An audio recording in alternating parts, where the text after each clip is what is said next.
We're live. Hey, hello everyone. Hello, everybody. Let me get the chat all set up here. Yeah, we got CW Longshot already left a lot of emojis, I guess, or yeah, those are emojis. Awesome. Yeah, band-aids and prayers, hearts, and Everybody get on here. PTF. PTF. So we got 5-7. It's going up. You see what I'm drinking?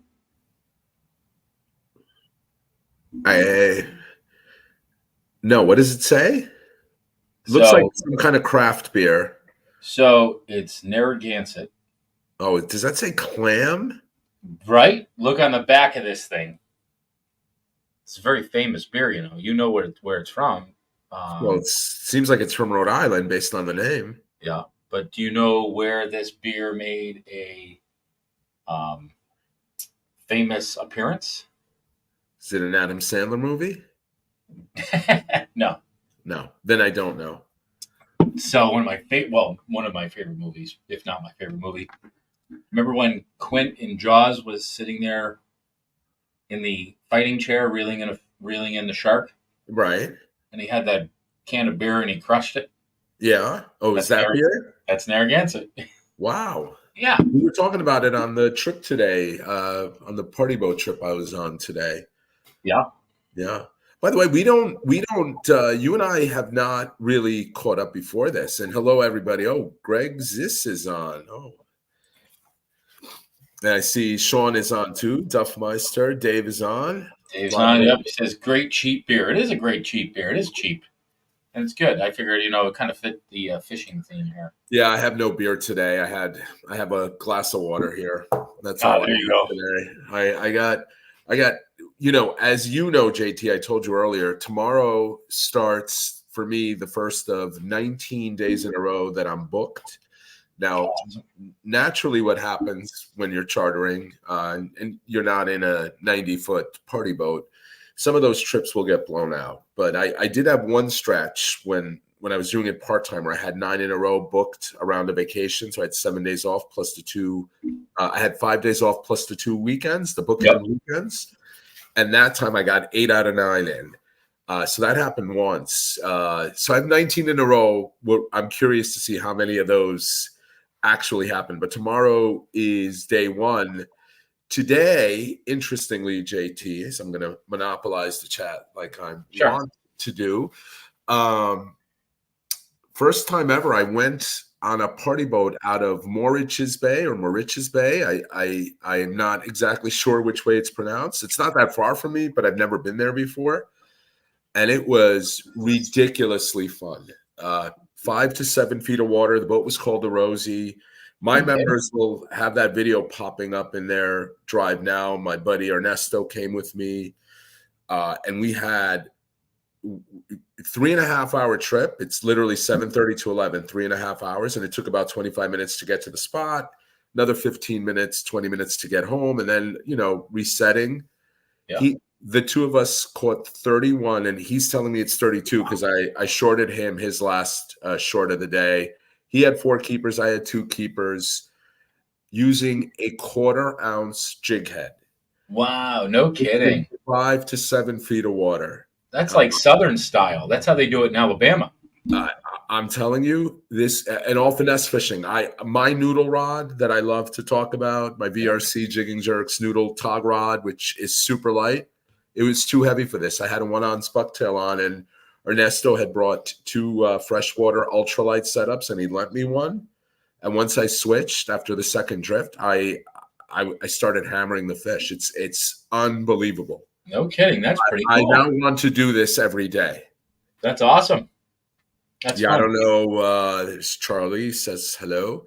I don't know how many guys on on this stream have ever done that, but boy, and I got to tell you, this boat, Rosie, fantastic captain, fantastic mates, all young kids. Like the youngest was 14, and I think the rest were teenagers. but boy, oh boy, do they hustle. They were running around like chickens without a head.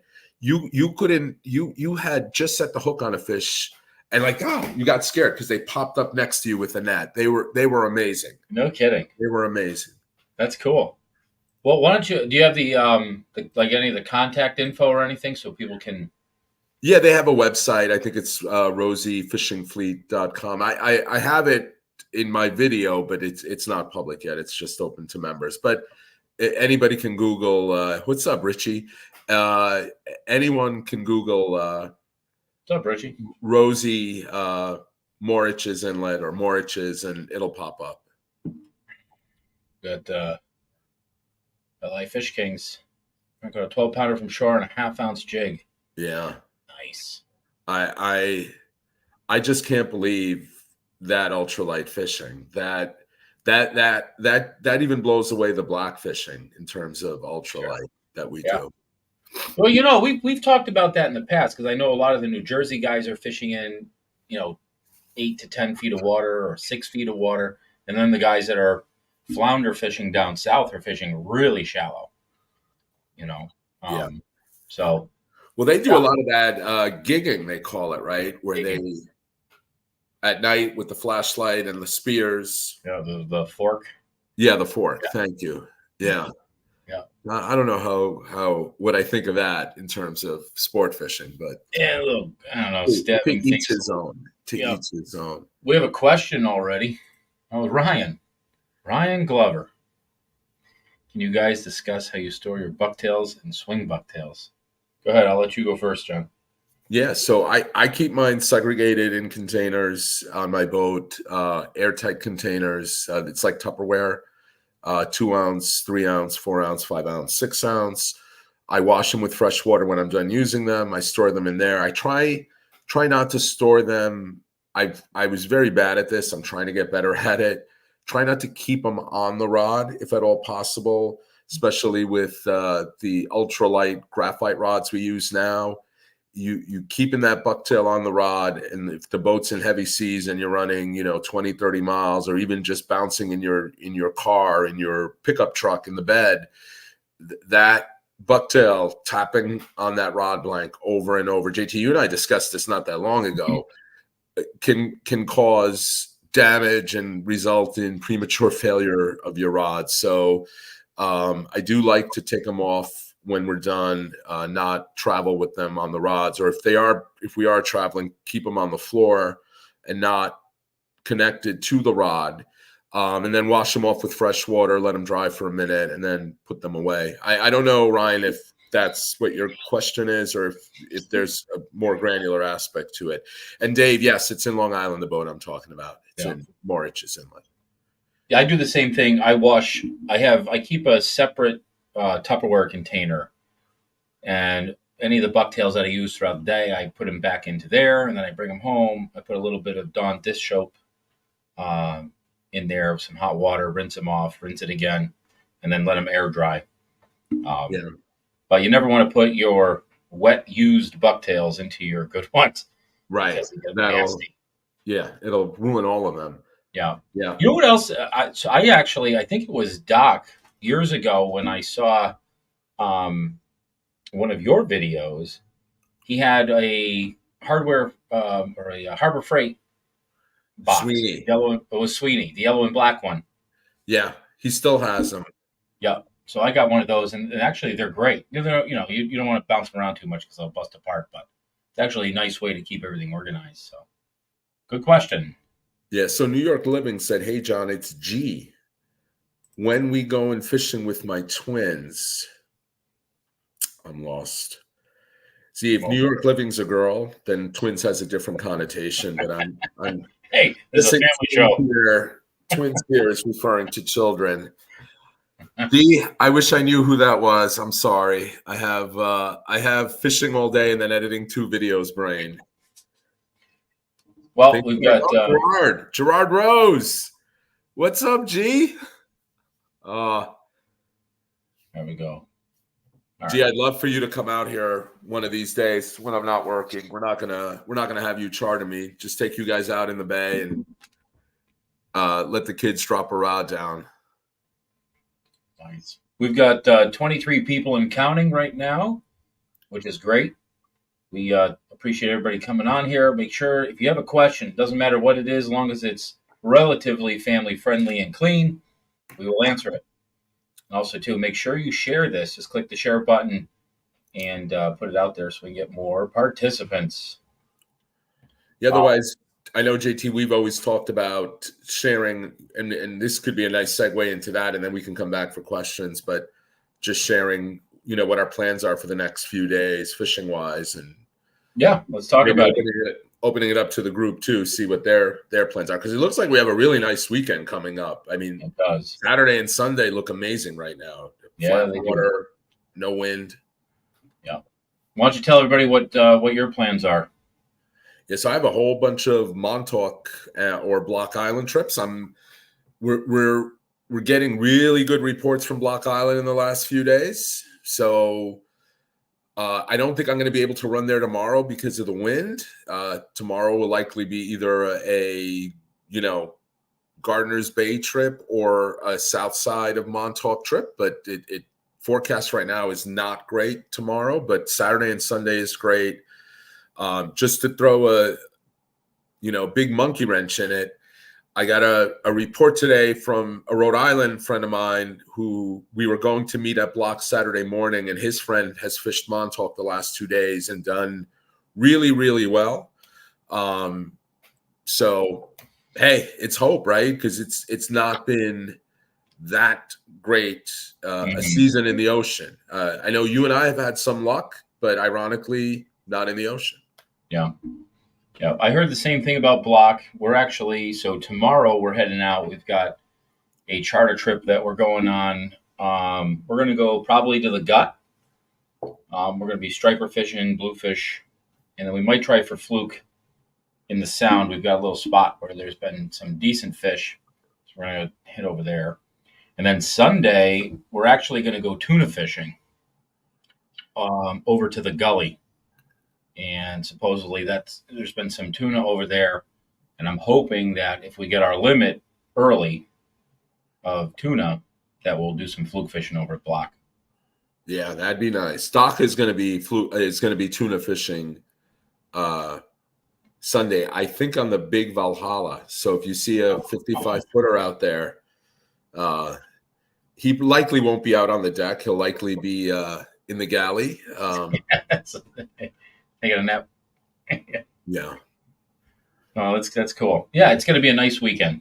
So I'm excited. Yeah, and then I guess Sunday for both our member channels, we can provide for our member live streams, we'll have an update on how we did and where we found the fish. Hopefully where we found the fish. Yep, definitely. And if you're not already a member of either channel, we do give away our general locations. Right, John? Is that fair to say? General, yes. General not to give you exact coordinates, but I say Dave and some of the guys who came on the member trip even got privileged access to JT to our little famous spot there where the 12-pounder was caught last weekend, and we had a 7-pounder a couple days before that, and I know you did well there. So, why don't we talk about that? You want to talk about that? Do I want to talk about what? Last Saturday. Yeah, the fishing sucked. I mean, I don't know how many people watched. I just uploaded it today at 4:00. Again, members saw it 2 days ago, maybe yesterday. I don't remember when I uploaded it. But we were trying everywhere, and I don't know what happens, JT, when we have these live streams. Excuse me. But my goalkeeper, like my allergies, just kick in. So apologies, guys. We had a really tough day. We had beautiful conditions early. We had a fish right away on this first or second drift at the Frisbees in Montauk, and then we hit every spot. Every spot. We went to Rocky Hill. We went to Lover's Ledge, Inner Cartwright. We had one more fish at all those spots. We had Skinner and Rick and one other guy. They had 5 fish deep in Montauk, and we just we weren't even with the interference fish were in thick, and you called me and said, "Hey, buddy, it's a long drive, but come into the bay." And we're talking about Gardner's Bay. I know somebody asked that. Come into the bay. I got 6 fish, I think. We had time. You wound up with 8, but you had 6 when I decided to leave. And I'm sitting there thinking, you SOB, you're going to leave and you're going to hear about Rick and Skinner limiting out here.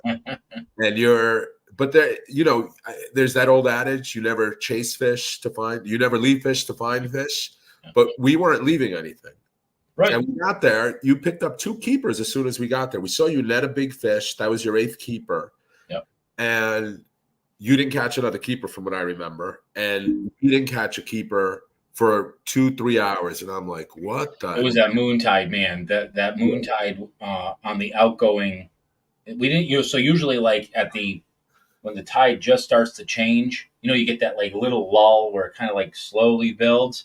It didn't slowly build. It was like, it went from 0 to 1.5 instantly. I mean, it was cranking. So we ended up pulling out of there. We had been there pretty much all day. So right. But do you think that I noticed we waited for that tide to start slacking off? Yeah. And we got 2 nice fish, including that 31-incher to end the day. Yeah. So and I was telling my clients, if we caught that fish at the beginning of the trip and then had 8 hours of nothingness, that's what you're going to remember, the last part of the trip. So the only silver lining with Saturday's trip, besides, having a big fish, is that big fish was caught late and, the folks left with a high. Well, everybody knows you were sandbagging. So. Yeah, I was. Do you think, I watched your video today and I noticed, because we never went to the south side, we didn't come all the way around because it was too far. But there were a lot of boats that were out there. Do you think that had something to do with the fact that people weren't catching fish? No, or what do you think? Absolutely not. I don't. I think the tide? The tide wasn't particularly strong, in my opinion. I mean, we used the trolling motor to slow us down a little and to help us at Cartwright a little bit. But no. I just think, look, we've talked about this before, you and I don't know if we talked about it last or 2 weeks ago when we had the first one of these. Fluke are very fickle fish. They go through those stages where they're biting, and then you might have 2 drifts with 2-3 fish adrift, and then literally nothing for the next 2 hours. Yeah. And then it turns on again, which is why if you're on fish and they stop biting in a general area, sometimes it's the wrong move to leave, even though they've stopped biting, because they go through those feeding cycles where they're biting, then not biting, biting, then not biting. It's rare that you get 1 on 1 drift, then 2 drifts without one, then 1, then 2 drifts without one, and then you're going to get them in spurts. And you saw that the other day. You had 8 in 2 hours, and then nothing for the next 3 hours. Yeah, and all those fish were on just one little shell bed. Yeah. Pretty much it was maybe like, I don't know, 50 yards long. And that's where everything was. And if you missed the drift, you didn't catch anything. I think if we had had a trolling motor, we would have been able to kind of plant ourselves there and have caught more. But, I'm glad you guys came over there and caught a big one. That's awesome.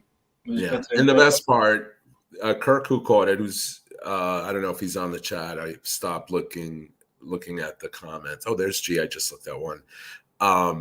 Kirk's a great guy, longtime client. And, he said on a post in Facebook, 53 and a half years without one. And then 13 days ago, he had one on the Gypsy at 10-2. And then he had this one, 13 days later. So, and I told him how remarkable that is, because a lot of people go their entire lives without one. And it's not like he caught it he caught those 2 fish in the ocean. He caught one off Brooklyn, and then he caught the other one in Gardner's Bay. So he didn't exactly catch them in hotbeds of, he wasn't in Nantucket, put it that way. Right. That's a Nantucket sized fish. If you caught that in Nantucket, you'd be really happy. Yeah. Although what I'm hearing is the big fish in Nantucket are fewer and far between from folks I know who have gone. Not that there isn't the normal quality, but they're seeing, I think, less double digits. I was supposed to go this year with Richie, who's on here. The trips wound up getting canceled, but I wasn't going to go anyway, so he didn't get to go. But I'd be curious if any of the folks who have been this year have noticed that. Yeah, I know there's a couple guys. There was one guy, Dave. He lives here in Connecticut. He went out to Nantucket and caught a 13.5 pounder or something like that. Wait, is it Dave, my potato chip guy, who's on the chat? Dave Starr? No, different Dave. Yeah, different Dave. Hey, we've got here. I've got a couple questions here. This one's Mike DePasquale. He actually He actually had booked a trip with us. He's coming on a doormat fluke hunt at the end of August. So I'm in the Niantic area. Does that die down this time of year? And you fish more in black mud. Yes, usually. So the Niantic area it really dies off, say, the end of June, early July. You can kind of pick up some fish here and there. It depends on the water temperature, and also depends on if squid move in, because usually that area over by Millstone is the best when there's a big school of squid that gets stuck in that channel, two tree channel. So yes, this time of year, especially August, we're out at Montauk and Block, unless we get something weather-wise that prohibits us from going. You had a run a few years, 2 years ago, JT. I remember because we tried there the next day and we saw you there. You had one day by Fisher's Island, by Isabella Beach, in September, right near the end of the season, like the last week of September, where you got some quality fish too, which that struck me as weird, but maybe not, because we know that the fluke go in shallow to feed typically before they head off to the continental shelf. So maybe it shouldn't be that surprising that you had a day with a really good fluke bite close to the beach. Yeah, I think it was, it was like, that's when I went with Joey. We had a phenomenal day. It was so much fun. I remember, telling you got to get over here, you got to see this, and it was dead the next day. It just died. It was like they came in, they fed, and that was it. They moved on. So yeah, sometimes that's why we talk about, you got to go try different places. There's a bunch of new water I want to go fish this year too. Got another question here from Jeremy. You guys say the bay is that Gardner's or Peconic? Gardner's. There's no fish in the Peconic Bay. Ask Dave, Superstar 72, about that. I think I talked about it last week or 2 weeks ago. We had our members only trip the Friday, July 5th, and we did great at the Got, caught a lot of bass, and then we went. Wait, Dave, was that? Yeah, that was the subscriber. That was the member trip, and then we went into the. We went into the Peconic Bay. We got a 15-inch weak fish on the first drop, and that's the last fish we saw for 3 hours. Like literally not even a sea robin. It was so incredibly frustrating and sad, really. Do you think that there are decent-sized fluke up shallow in Peconic Bay that people don't even bother touching? After what I saw today, and the captain explained they're all feeding on grass shrimp. It wouldn't surprise me. I bet you if somebody... Skinner's hammering them in Shinnecock Bay in shallow water. Yeah. So it wouldn't surprise me. Yeah. So if anybody's got a smaller boat and you're able to get up in that skinny water, give it a shot and let us know how you did. I think that would be pretty cool. And those might be untouched fish too. Yeah. Here's a Duffmeister getting back to the wind apps. Oh, that's right. He wanted to talk about that. So let's talk about it. Yes, always take that into consideration, Sean. I get asked this pretty often. What's your cutoff? 4 feet wave height, regardless of whether I have this boat or the CB. And then I don't like to see under 7 seconds. Mm-hmm. So if I see 4 feet at 6 seconds, that's probably a no-go for me. That's definitely a no-go for me. Yeah. Now, I'll tell you, we had a trip last Tuesday. No wind. It was that one of those days where it was like 90 degrees and humid, and there wasn't a wisp of wind in the air. And I don't know what was happening offshore, but Windfinder, and I use Windfinder. I don't use Windy. I don't use anything else. I have them, but and you and I may disagree on this, JT, but I just find, for me, the super forecast, which you have to pay for. So I subscribe to Windfinder and I get the super forecast. It correctly predicted 4.6 feet at 6 seconds, which I didn't think was going to be possible on a day where just standing still, you were sweating because there wasn't any breeze at all. Mm-hmm. And sure enough, we got around the point and we were met with steep seas, and we trudged through it. We were headed towards the Frisbees, and I stopped the boat to see if the good thing about my new boat is you don't get beat up in it. Well, that's true. That boat's pretty awesome for that. But when we stopped, we were a cork. The waves were so high, and there was no way the trolling motor was going to be able to help us when the waves are that steep. So we turned around and went into the bay. But it was very accurate that day, which surprised me, because sometimes it predicts 4 feet at 6 seconds and it's relatively calm. But again, the super forecast was spot on. Yeah. I have Windfinder. I have Windy. I have windy.app. Mm-hmm. Buoy Weather. I look at all of them. Right. For the most part, they're all pretty accurate, I would say. Sometimes, you look at one and it's completely different than the other. So but for the most part, I don't think you can go wrong with Windfinder or Windy or windy.app. Windy.app is my favorite one. Well, that was Mike who caught the weak fish, and then nothing. Mike, it wasn't just zero fluke. It was like nothing. We didn't even catch like a crab after that. We didn't catch a sea robin. I mean, it was incredible. Let's see. Oh, that's right, Dave. You were the subscriber trip. We fished some of those. Yep. I remember. Let's see here. We got a bunch of questions. Let me just run through these real quick. Let's see. I want to make sure everybody gets an appearance on here. I like Fish Kings. Dying to get my first tuna. Definitely find a buddy. Find a couple buddies that'll go out there. Find a boat that's capable of going out. You got to be really careful. Make sure you pick the right day, but everybody should experience their first tuna. Let's see here. Oh, I heard someone got a double digit off Black Point. That is true. It was 10.5 pounds. Wow. Yeah, so that's a nice fish. This week? Last week. Last weekend, I believe it was. Believe it or not, I heard that it was in 120 feet of water. Wow. Yeah. So, interesting, right? We had all these fish in 20 feet. Yeah. Everything was in 20, 30 feet, and now all of a sudden, 100 plus.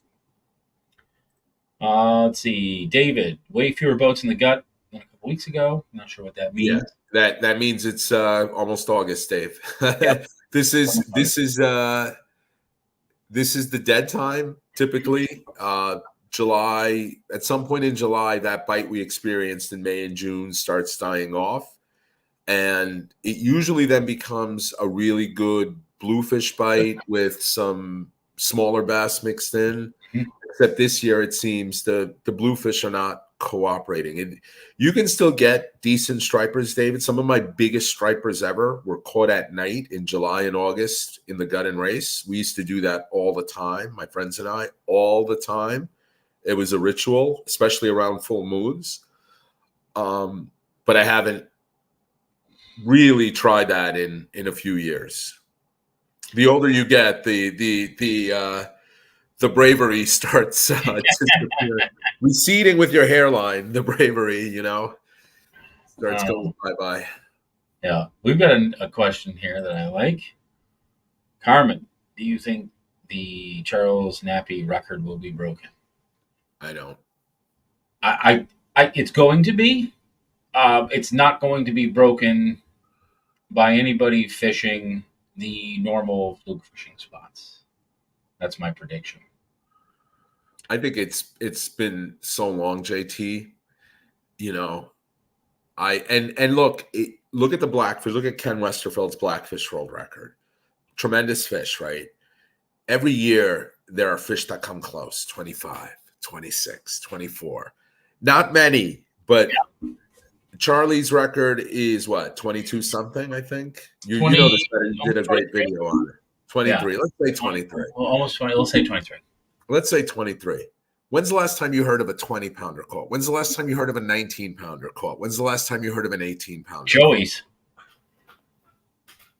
Yeah. Joey's fish was, you want to know real honestly? I remember. We saw that fish, right? That's the day Skinner and I were next to you, right? Or came up to you? Yep. That fish was enormous. But you don't hear a lot about. No, there's not a lot. But you want to know? And Doc and I have actually talked about this. And I have talked about it with you too. Yeah. So I don't want to say it out loud. Should I say it? Say it. Say it. So two parts to that. The world record is not going to come on gulp, and it's going to come off of the tuning grounds. Yeah, I agree. It's going to be some sort of live bait. Or one approaching the world record, because I'm still holding on to my belief that, let's say, the next 20-pound fish, because I don't think that record's getting broken. I don't know. Doc is pretty convinced. I think I'm going to be able to get him to. Doc is also the person whose drag gets loosened every drift, and he doesn't bother to check it before he drops his line. So you never start a sentence with Doc believes, okay? Oh, I'm pretty sure Doc became a dentist because he still believes in the tooth fairy, okay? Where's Doc? Is he on here? No, I think he's driving out to Long Island. He's driving out to Mattituck today from his dental practice. So, Carmen, to answer your question, I do believe the world record could be broken if somebody goes and actually fishes for it in the right place. I like Crowder's question. How many pounds is a 24-inch fluke? Hold on, let me go down here. Where is it? Were you reading that from the bottom? 731. I'm jumping ahead. Yeah, you're jumping ahead. How many pounds is a 24-inch fluke? That depends. I got a great story about a 24-inch fluke. Go ahead. Last year in the Billies by the Bay tournament in Greenport, the one that Skinner and Rick won with the second heaviest fish of the tournament, because the heaviest fish in the tournament wasn't in the Calcutta. So they won. Oh my God. They won $1,000 for the biggest fish. The guys that unfortunately weren't in the Calcutta, and Rick and Skinner, who were not in the Calcuttas, won all the side bets of the captains, and they won, I don't know, $7,000, something crazy. But Skinner had a 24-inch fish, and Doc had a 24-inch fish.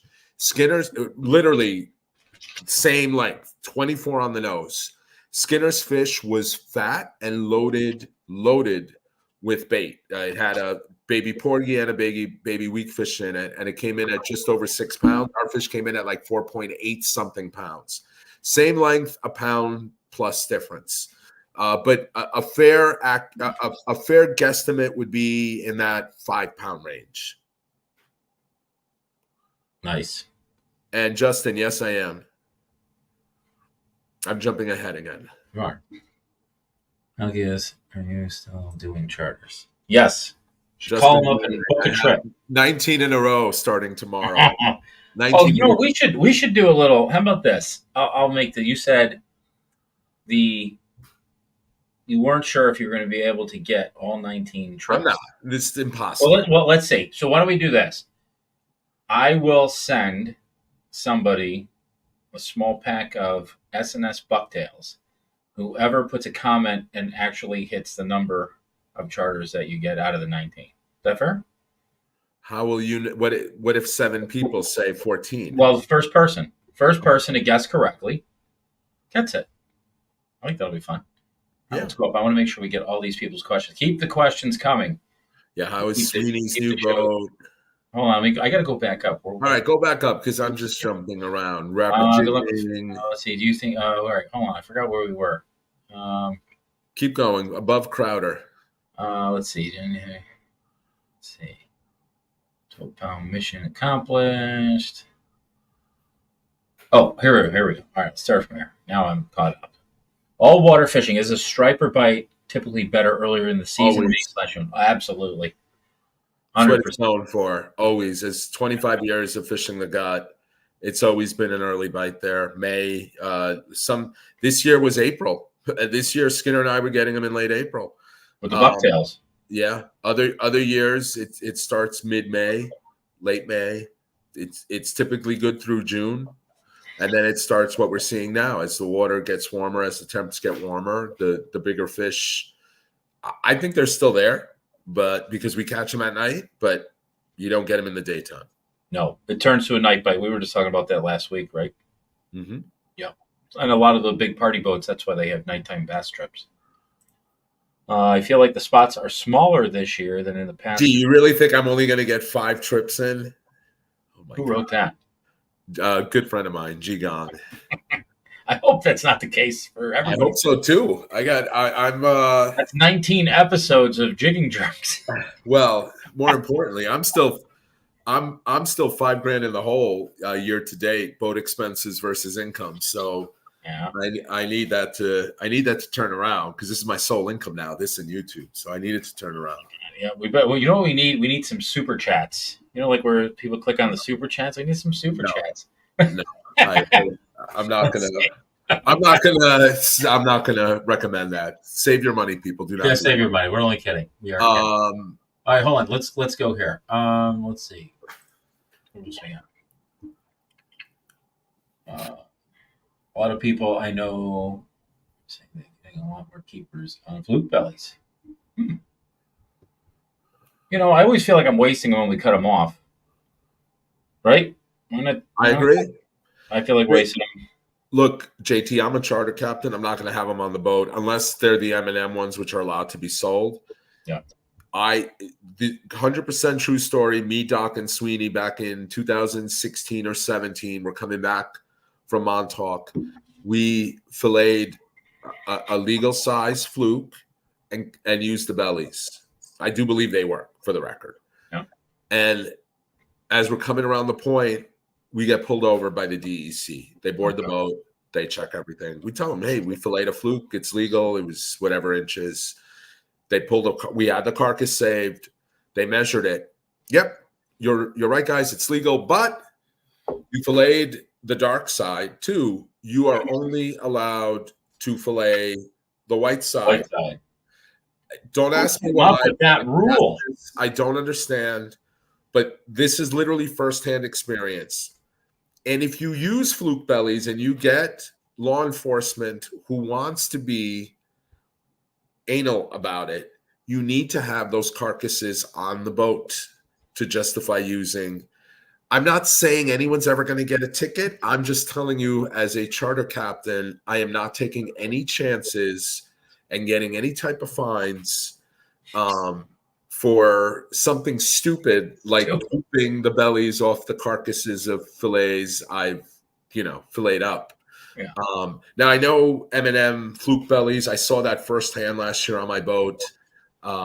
Mitch Goot, I fished with him in Maryland. Really good guy. It's his company. Him and somebody else I'm forgetting now, and I know who it is. Apologies to the other person, but they do have approval from the. If it's sold in a tackle store in your state, it's been approved by the local DEC or whatever the other state version of the New York DEC are. So I know it's not sold in one state because they couldn't get it approved. So if you have that packaging, you're good. Yeah. This is still so lame. Like, I want to know who came up with that. You can only use one side versus the other. It's dumb. Anyway, it's like the sea bass regulations. Another question. What size / weight classifies a doormat? Oof. Doormat? Anything. I call a doormat anything 7 pounds and up, because I think a 7-pound fluke is just beautiful. I agree. Yeah. I might say 8, because years ago, Sweeney and I, we came to the consensus that any fluke we caught that was 8 pounds or more, we were going to release. I like that. So clearly, if we're in a contest, we're not doing that. I'm a member of I'm a subscriber to the Fisherman Magazine. If I know that a big fluke I caught might put me at the top of the leaderboard and win me the prize of the species, I might keep it. But generally, And James Diotti, who's also a member of my channel, he raised a good point on that 12-pounder we released. I own it. I own the dang thing, the IGFA catch and release ruler. We should have measured it and released it and taken the pictures and done everything you're supposed to do. That would have been a world record catch and release fluke. Wow. But we didn't do it. So that happens. Yeah. If Joey's out there watching, he knows that. Yeah. That was a great question. There's another one. You want to read this one? I can't see this question. You want to read them? I used to fish a bit from Groton, Connecticut, and I've caught 6 over 10 pounds off Fisher's Island, 13.5 being the biggest, most on chunk herring on a 3-way. Nice. Troy, that's Troy Fairweather. Troy, Doc is convinced that when we see bunker by the fluke grounds, he wants to anchor and chunk for them. And I don't think it's crazy, unlike a lot of the other things he's said to me. And in fact, one of my best days fluke fishing on a charter, we had bunker all around the boat. And we wound up that day with a 9-pounder and a 12.75 pounder. And I know that they were just scavenging. They were under those piles of bluefish that were tearing up those bunker and waiting for the scraps to come down. And we just happened to drop a big gulp under them. No kidding. That's pretty cool. That's great info, Troy. Thank you for sharing that. Nice. Let's see. We got a couple more questions here. Thank you, Monster Fish CT. Really appreciate it. How about this one? Can you see that one? How does the rapid jigging actually move the bucktail up and down? So with modern braided lines, it moves it, and it's not moving it like this, like a slow jig does. It's doing this. It's giving the appearance of an injured bait fish. Mm-hmm. That's the difference. One is it's not up and down. It's not silky through the water column. It's really meant, if you've ever dropped a small, like, injured bait fish in the water, you'll see it. It's just doing that rapid shake, like it's discombobulated. That's what you're emulating with the rapid jigging. Yeah, and you see a lot of people too. If you want to be making sure that you're pulling the bucktail up, that you're actually moving the bucktail, not just the teaser. Because a lot of times the bucktail will be on the bottom and guys will be shaking it, and you're really just shaking the teaser. Well, and JT, this is also where rod selection comes in, because you have some guys who use really soft tips, like the slow pitch rods, and you will never get the bucktail to rapid jig ever. You're wasting your motion. You need a tip that has a little bit of stiffness to get that type of movement. Yeah, and I kind of think you can slow jig with any rod. I mean, this is like me with knots, that I think people overthink it. But you don't need a slow pitch rod to slow pitch for fluke. It's all in the motion. Yeah, it's practice and feel too. And if you feel like you're not moving the bucktail, lift it up, drop it down, and hit the bottom, and then start your cadence like that, and then you'll know. A lot of times, it takes effort. It really takes effort to rapid jig. You gotta get it. You gotta actually move it, not just shake your arm and not do anything, which a lot of people wind up doing. Yeah, if your wrist and your elbow or your forearm aren't hurting you, then you're not doing it right.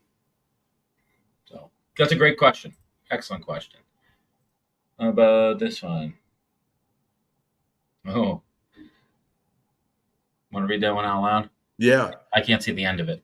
We have an ongoing debate on our boat about colors of gulp. The new thing is not so much the color, but the contrast through the bucktail. What's your thought on it? You're talking about like matching the color of the bucktail to the gulp, or vice versa? I think what Dave is saying there is, it's not so much using pink shine or orange, but just having a different color than the bucktail to contrast the bucktail. Yeah. I mean, I can, I tell you, this year we've been, I don't know if you've noticed this, but either a chartreuse bucktail or a chartreuse teaser with a lighter colored gulp, like chartreuse with pink shine. We've been catching a lot of fish on that this year. Even the 12-pound fish was caught in your video was on a chartreuse bucktail with a salmon red gulp. Yeah, I saw that. Totally different colors. Right. So, I don't know. I don't know. I've given up trying to figure out the colors. I've my given su- yeah, my I'm so suggestion. superstitious on some colors, but Yeah. I've not thought about it. It's a good question, but I've not thought about it like that as much as you guys have. For me, it's a confidence thing. I think use whatever color that you're confident in, because at the end of the day, if you're not confident in the color you have on, you're not going to keep it down there long enough to get bit. Agree. So start with that. And on a cloudy day, use glove. Let's see here. How many pounds we went to these? Let me catch us up here. Let's see. What else? What other questions we got? How about this one? New Jersey. Jersey. Go ahead, John.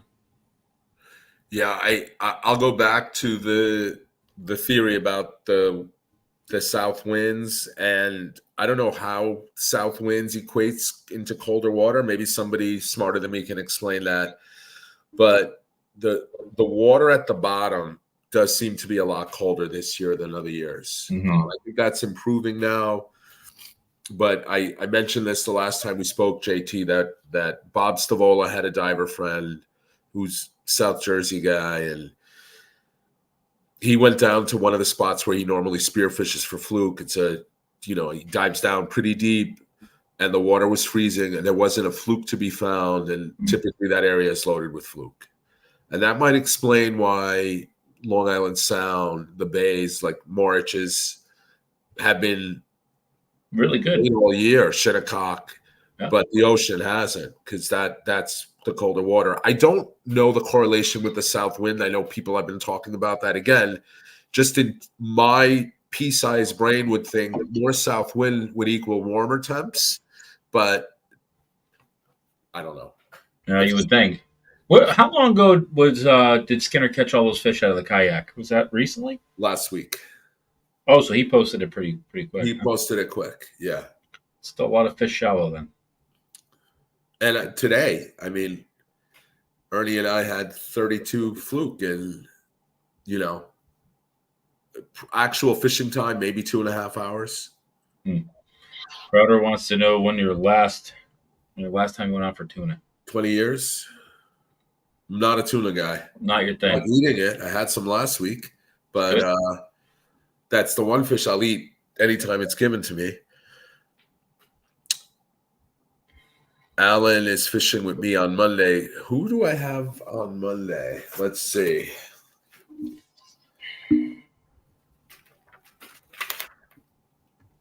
Oh, I have Brian on Monday, so Alan's part of that group.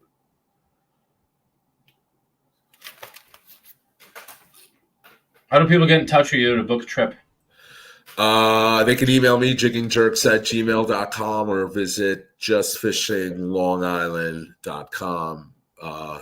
They can submit through there. My phone number is there. Or jiggingjerks@gmail.com. The problem, what I've noticed is when people submit through the website, I get it. But when I reply, it often goes into their spam. It might have something to do with the name of my email address there, jiggingjerks. But yeah, an email to me is the easiest way. So we still see that. I see Troy asked about the Hellcat. And we still see that boat out there. I think we see that's the red boat. Oh no, that's the Black Hawk I'm thinking of. Never mind. Thinking of the Black Hawk, yeah. Yeah. I want to get back up to here. Make sure we get everybody. Monster Fish CT, do you ever fish Snapper Blues for fluke? I would love to do that. The problem is you're only allowed 3 a piece. It's actually what the world record was caught on by Charles Nappy. Was a snapper. Yeah. Pretty cool video I posted up. If you go on the Next Drift channel, just scroll down through the videos, you'll see the video from Charles Nappy.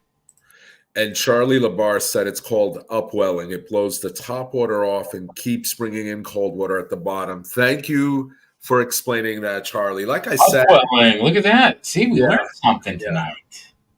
And it makes sense. Does make sense. Yep. Here we go. Fluke fishing. Have you noticed more snag fluke because I can't see this in the end of it. Because South Shore where I fish, the fish are lethargic. Absolutely more snagged fluke this year than any other year.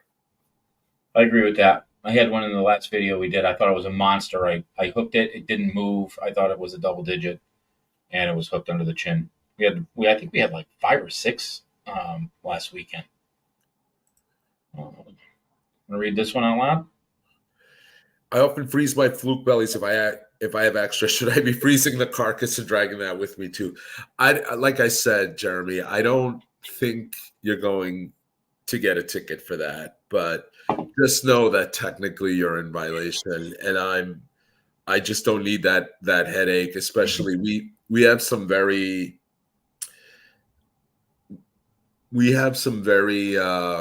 in my area. A couple of the folks who have fished with me this year have seen it firsthand. Overzealous enforcement officers by me, and I just don't need any headaches with them. So yeah, keep the camera running.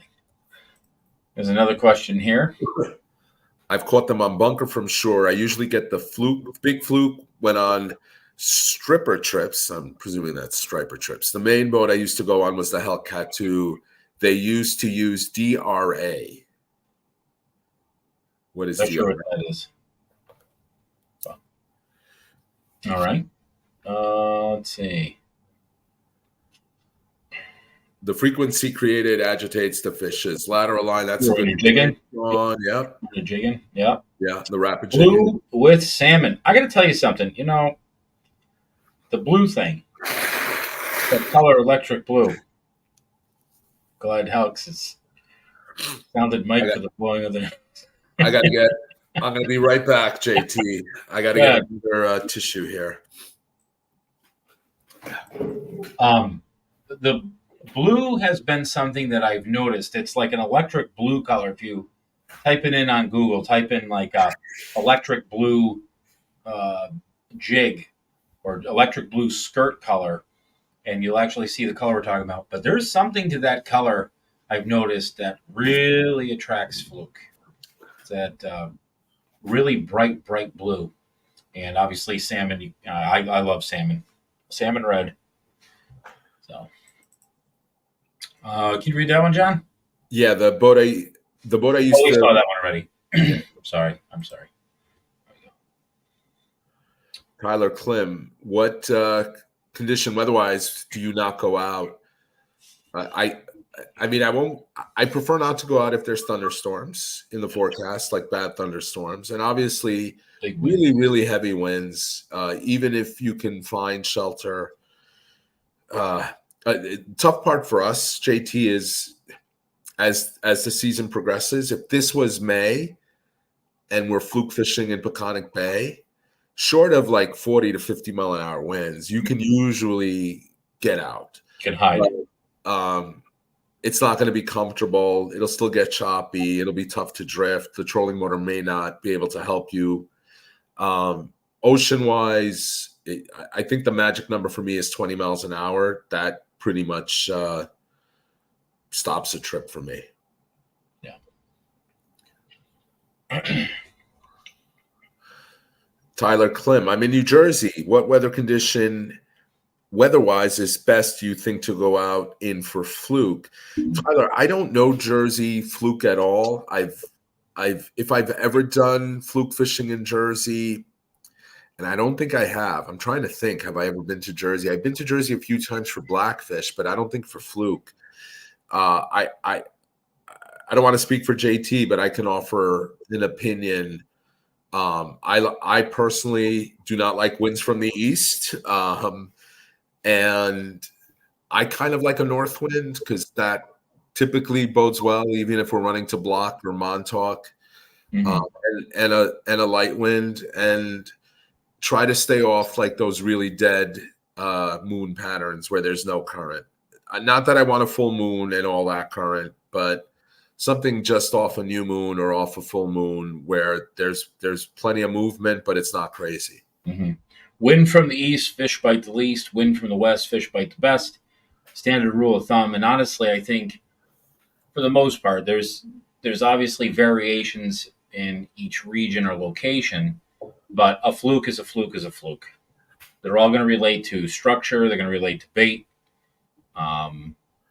You know, James Flynn really wants to know about Sweeney's boat. I think he's asked twice. where is he here? All right, we'll skip down. We'll come back up. Go ahead. Yeah. Boat. So I've not ridden on it yet, but he has driven my boat. He said they're completely different, even though they're both the same type of hull, meaning not just a catamaran, but a semi-displacement catamaran. So there's two types of fishing catamarans. Typically, there's semi-displacement and planing. We both have semi-displacement. He's very top-heavy, he said, because of his cabin. He loves the boat. But it's a different boat. Mine is a little more nimble, a little faster, a little more torquey, like it jumps on plane. He's bringing the boat up this weekend, I believe. I could be wrong, but I thought he told me he was bringing it up this weekend or bringing it down from Connecticut to Long Island. Unfortunately, I have those trips back to back. 19. I'm booked through August 13 right now, so. Whether I get to fish with him anytime or see the boat anytime in the near future, I have not yet seen it. Worst case, I'll see it in Florida in January, but best case, I get to fish with him maybe when my charter schedule settles. Killed it, huh? Settles down a little in talking about the beer, JT. Settles down a little in September. Here's another question because we're getting close to 8, so I want to get through as many questions as possible. Hey, Montauk Star, great boat. August 10th is the fishing. I do agree, Justin. Yeah, I agree. It was completely dead out there. The reports the last few days have been very encouraging. Mm-hmm. Yep. And like I said, we talked about it a couple weeks ago. It was the same thing. I think it was 2020 or 2021. Fishing was dead, and then all of a sudden it came roaring back, and everybody was catching them. So on the three-way, sometimes I will use a bucktail instead of a sinker. Don't see anyone doing that. Yeah, I mean, hey, change it up. You know, a lot of times just giving them a little bit different look helps. I think that's pretty cool. Do you think squid strips are better than minnows? I don't like squid strips only because I figure if you're going to use a piece of squid for a fluke, I'm going to use the whole thing if I can. Because strips, you're just going to attract every sea robin and porgy. Yeah, I mean, for years I used a combo of squid strip and minnows. For years, 20 years, and maybe not 20, but a long time, till about 2016, 17. And then I went 100% to gulp. If one wasn't on, I would add it. So if I came up and the strip was gone and the minnow was still on, but I'll say this, it was usually the minnow that was gone, but that might be more a product of the minnow being easier to rip off than the squid strip. Here's a good question. Does the muddy water coming out of the Connecticut River affect fishing on the New York side at all? I'm sure it does. There are days the water is dirtier, and that's all wash off, right? The banks along the river, the mud seeping in. If it's heavy rain, you'll definitely see dirtier water. So 100% believe it does. Yeah, and definitely something you want to take into consideration, I think, up to a certain point. You know, if it starts, the water color is a little bit different from what you're usually seeing, you know, that's where you want to get to the chartreuse colors or dark colors. Oh, here's a good one. Do you prefer overcast or sunny weather? I like sunny. On the opposite. Really? Yeah. I think I get better bites. I get more bites in the sunny. Yeah, I'm thinking more of, sweating and the heat. And it's generally a few degrees cooler when that sun isn't baking. The eastward didn't come with air conditioning? All right. I do have this that I've been bringing on the boat, and it's it doesn't look right now, but if I open it, is that a makeup mirror? Oh, little handheld fan. Does it have like the spritz? Does it have the spray? It does not spritz, but it really does push some air out. Do you really stand there with that? Like when you're, There's no comment on that. Doc, if you're on Next here, question. please get a picture. That'll never show up in a jigging text video without me. Oh my god. You say structure, you're looking for rocks, reefs, etc. Are you talking more about slopes, depth changes for fluke? It's all of the above, Joe. Yeah, pretty much. I mean, usually there's Joe's asking, I think, the difference between like say cover and structure. Cover would be, for instance, like rocks, like the crevices under rocks where, say, let's say a fluke could hide. Structure would be the mass or like the could be the depth change, or a big rock pile creates some a difference in the bottom contour. So that's so I structure. can tell you, if you look at some of Skinner's old videos, the underwater videos, he did one off Cartwright a number of years ago, and you definitely saw a big fluke hiding in the rock, by the boulders there. Mm-hmm. Yeah. So they would be using the rocks for cover. Right. Yeah. Right. But I know you and I have talked about this. You like fishing just the side of like the reefs almost. I can't articulate it, JT. You'll be able to explain this better, but I know that's something you like doing. Yeah, it's like it's trying to get as precision, as precisely as you can down the edge. It could be something from gravel to sand, or rock to gravel, or just off the edge. I mean, I'll hit that thing like 3 or 4 times until I get it right. I won't fish. But yeah, as close as you can to the little edges and all that stuff. So I'm trying to go through these fast as I can. PB fluke on an ocean wreck. The world record was caught off the Ranger wreck. Letting everybody know. Words out. It was not frisbees. It was off the Ranger wreck. When you're looking for contour lines to fish. Yeah, can you read that, John? I hate not being able to see it. Is there a better part of it to fish like the top, middle, or bottom of the contour? And are steep drop or long slopes better? All depends. You got to experiment and find out. Some spots, one's going to be better than the other, and it can change day to day.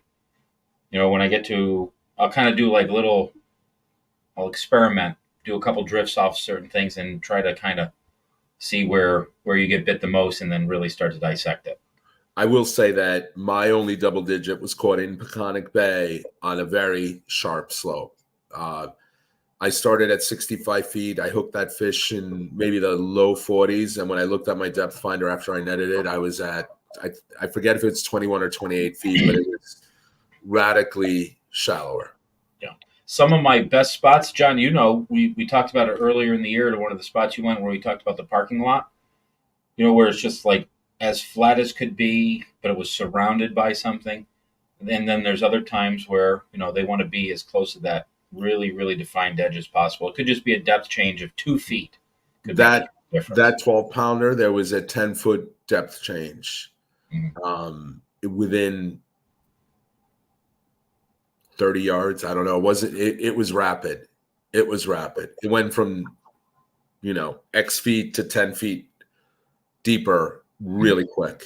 Yeah. When do you think fluke fishing will peak this season? This week and the next 3 weeks, I would say. I'm gonna say mid-August. Yeah. I feel like we're way behind. Yeah. These guys are saying overcast for them, so they're agreeing with you. Those guys are just afraid to sweat. How the hell does Skinner catch every fluke in the ocean? He's got a deal with them. Look, I've said this before. No one concentrates more than Skinner. He doesn't bullshit. He doesn't take a break. He's peed on my boat. The 100 times I've fished with him, he's peed once on my boat, and he'll never do it again. As he likes to say, the one time he took a pee break, he put his rod in the rod holder, and he got hit, and I brought up the fish on his rod. He eats when we're resetting. He's the first one ready to drop down. He doesn't drink any alcohol on the boat. He maximizes his time in the water. He's just that intense. Yep. Let's see. We're almost done. What is the one boat accessory you cannot live without? Are we including electronics there? Like, I don't know if I could live without GPS. I couldn't live without my GPS and my fish finder. You know, yeah, especially a GPS map. Yeah. An accessory, I would say, like the Navionics map, Navionics software. I have to have that. I live by it. Do you like chicken rigs or rigs with a spro and teaser? That Both. must be for you, because I've if anyone can find a video in the last 5 years where I've used a chicken rig, Yeah. I'll be very impressed. Listen, we used the high-low rig last weekend and had some great results with it. So So here's my thing. Since I got the trolling motor, I've never had to use a chicken rig again. There's never a time we're fluke fishing where I can't have my clients or myself drop down with a 4-ounce at 100 feet of water, 20-mile-an-hour wind. I can still get you down with a 4-ounce. yeah. Let's see. I found clam beads this year. Beds this year have been Clam beds. Yeah, clam beds are awesome. You find yourself a shell bed of any kind like that, you're going to catch fluke on it. I've spent a lot of time side imaging many, many, many miles of bottom just looking for shell beds. Once again, sponsored by Flukes. You and Skinner are like brothers. Skinner's better looking than Halk. Do you replace your color every time? Tell you, absolutely. If there's a micro, if the tip of the gulp is missing, I'm yanking it off and throwing it in the bin. So I don't do that if there's a ton of interference fish. I'm not throwing away a $2 gulp because a small piece of it is bitten off when I'm getting inundated with sea robins and sea bass. So I don't throw it away. You know what I do? I throw it in Joey's jug, and I let Joey use it because he doesn't pay attention to that stuff. Okay. Yep. Got to give it to somebody else. Ooh, night fish. No, I don't. I don't like night fishing. But have you ever tried it? Night fishing? I've not tried it for. I actually, I shouldn't say I've never tried it.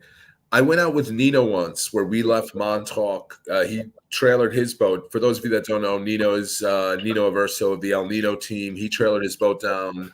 He trailers his boat often from New Jersey to Montauk. Hardcore fishermen. They sleep in their cars. And then they're up at like 4:30, 5 a.m. fishing. And we went late August, maybe early September. And it was nighttime when we were headed out. And even when we first dropped, it was still relatively dark out. And we did catch a keeper in that weather. My buddy Tony Hong, who was the one who encouraged me. He had a YouTube channel for years. He's really stopped doing it. But I grew up with him. And he used to go to the piers off Jones Beach at night and catch fluke. And he has videos of that on his channel from years ago. So it can be done, but I do think you need some light. Like he would cast at the pier lights, shining into the Jones, whatever waterway that is over there by Jones Beach. I don't know that area at all. Best way to store gulp. I did a quick video on it. If you go back through the next drift content. I like the Alpo dog food containers. Anything those you can get those plastic jugs even at Walmart with the screw tops. That's what I use. Had them forever. They don't leak. So Tackle Direct sells something that I've seen people using. It's like a hardcore heavy duty jar now. Got like a ridged top handle. It looks interesting. I'm thinking about buying one. I just use a pretzel, like a mixed snack mix. I've had it for like 5 years. It doesn't leak. So maybe I got lucky. I don't know. Yeah. All right, we're going to start getting close to wrapping it up. This one here, I think this will be our last question. I can't see the end of it. What is the one thing you look for when fluke fishing structure-wise, not including the wrecks? Oh, not including wrecks? You want to go first? You want me to go first? I mean, I'll go first. I don't know if there's structure there that's places for the fluke to hide, they're ambush predators. I got to be honest. I don't know if I'm looking for anything specific other than structure. I'm not going to lie to you and try to sound smart and give you some phony baloney answer. If I see, if I see what looks like structure on avionics, that's an area I'm going to try. But I'm not necessarily looking for anything more detailed than that. Mm. I think that's fair. I think the only thing that I really like to see on a good piece of structure, like a point or a drop, is lobster pots. Yeah. If I see lobster pots, the more lobster pots, the better. So let's change that answer a little. Let's say fish pots. Fish pots, lobster pots. Yeah. Yeah. No, because I've talked about this with a lot of my clients, and I always credit you, JT, for this observation. But the lobster population where we fish has largely died off. Mm-hmm. But we still see a lot of buoys out there, and they're not lobster pots like when I was a kid, right? And everyone had lobster pots. My uncle had lobster pots because you were allowed, I forget if it's 5, you still are, 5 or 7 recreational pots. And in the Long Island Sound, and before we'd start fishing, we would pull those pots. They'd be loaded with lobster. We would keep the legal ones, and we'd have lobster for dinner in addition to whatever else we caught that day. It's largely now fish pots. And unlike states like Maryland, where you're prohibited from using fish pots, or it might be Delaware, I forget which one, because I noticed when I went togging this year down there, there were no pots out, and they're like, no, you can't catch them. Not the case in our waters, and all those pots are not catching lobsters; they're catching fish. And the reason I made that difference, JT, is because if they're catching sea bass and porgies and who knows what else, blackfish. There's a chum bag in there. There's a chum bag in each one of those fish pots, and every little porgy and everything else that a fluke is going to eat is sitting there nibbling on that thing. And it also means that there's fish in that area. They're all chasing the same bait at the end of the day. That's right. Yep. And like I said, the only thing that you have to be careful of fishing in the pots is getting hung up. You're going to get hung up if you fish around the pots. I mean, we get hung up every single trip. And, Yeah, it's like very similar to, again, I'm going to quote Nino here. Yeah, I believe that, Richie. Yep. I'm going to quote Nino here. Nino, when they do tournaments in South Jersey and they're fishing their railroad cars and their locomotives and whatever else offshore that Jersey throws out there, they bring like 100 ball jigs on each trip because they know they are going to lose a lot, and that's the price. That's the price you're going to pay. It doesn't matter any of the areas you and I fish, JT. Impossible not to. You could be the best fluke fisherman on earth. You are going to lose rigs. It's the price you pay. Yep, absolutely. All right, well, it's 8:15. This has been a great show. We got 50 people watching right now. We appreciate everybody tuning in. Guys. It is awesome. This is so much fun. John and I have a great time. So we're going to be back the next show. We have the members only. For Next Drift Patreon members and Jigging Jerks YouTube members on Sunday. So you have to be a member in order to see that show. And then we'll be back in 2 weeks. 2 weeks. Just so we can give it to We'll see if I'm even more comatose then than I am today. You're going to be snoozing, buddy. Let's. I just want to give everybody the date for the next show. Where are we here? What is today? The 28th. So that'll be August 8th. Will be our next Thursday live show. So make sure you tune in, bring your questions, join each one of our channels, Next Drift Patreon, Jigging Jerks YouTube members, and really appreciate everybody tuning in. Another fun show, John. Yeah, thank you guys. Appreciate it. Take care, everybody. Great weekend of fishing too. Absolutely. We'll see the members on Sunday. See you guys.